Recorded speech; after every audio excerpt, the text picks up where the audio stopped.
It's usually bad manners to compare one thing to another in aesthetics, but I had to do this for this review, so I'm gonna maintain no spoilers. But yeah, the first episode was okay.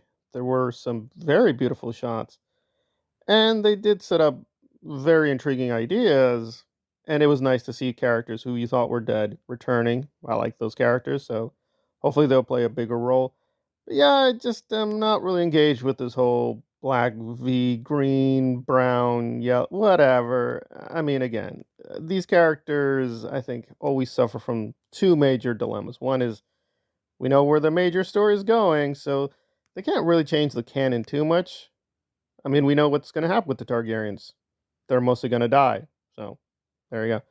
The other problem here is I think they made a big mistake by fast forwarding so quickly from the young versions to the older versions of Rhaenyra. And anyway, I just found Millie very engaging. And once we lost her, I kind of lost a lot of interest. That said, there is still a lot of high quality, but there was it did look good in some shots. I mean, the CGI, even the sets, looked a little hastily constructed. It kind of reminds me of Rise of Skywalker. And no, that's not the major comparison I'm going to be making because whatever you want to say about Rise of Skywalker, it actually looked good. Even the visual effects were very polished, but here it feels like a lot of things were rushed. So it's fine. Hopefully there will be some solid episodes in season 2, but yeah, it does feel like a massive decline.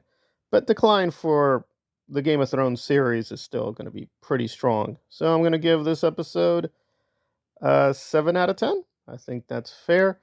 I just want to speak about The Boys. I'm not going to do a full review here, but I've never seen the prior seasons, but I started watching The Boys for the first time, and man, those 3 episodes were really, really energetic. And although I'm a little overwhelmed because I have to catch up with the universe, I understood it well enough to get a lot of the major stories and really enjoyed it.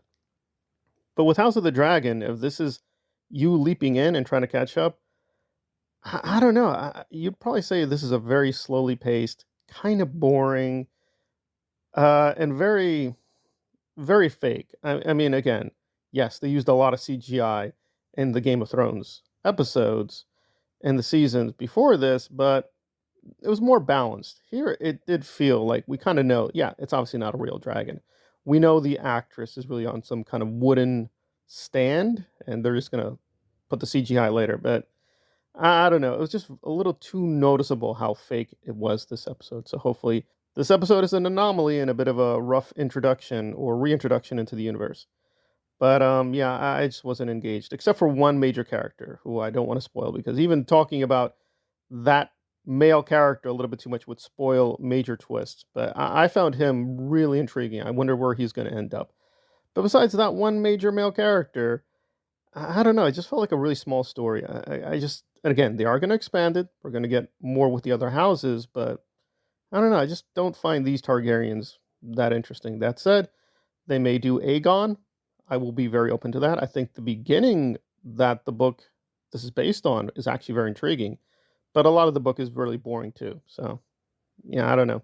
It's off to a very rough start. There you are, House of the Dragon. Give it a try.